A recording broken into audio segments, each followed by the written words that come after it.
మనువాదంపై చెరిగిపోని stains. చరిత్ర మర్చిపోదు. 1999 జనవరి 23న కరుణాహృదయపై కఠినాత్ముల కర్కశత్వం చూపిన ఆ దినాన్ని చరిత్ర ఎలా మర్చిపోతుంది?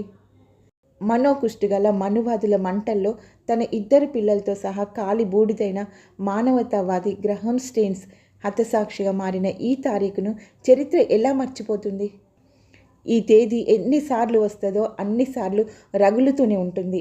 ఆ కుటుంబం నేర్పిన క్రీస్తుతత్వం, ప్రేమతత్వం, అసలైన మానవత్వం.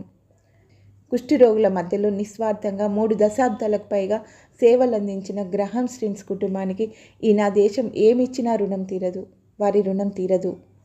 తన పిల్లలను హత్తుకొని మనువాద మంటల్లో ఎముకల గూడుగా మిగిలిన ఆ తండ్రి ప్రేమతత్వాన్ని ఎన్ని సముద్రాల కన్నీరు వర్ణించగలదు?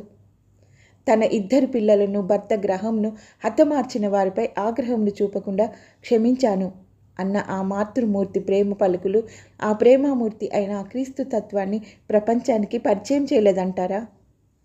ఎలకచేను జాన్సన్.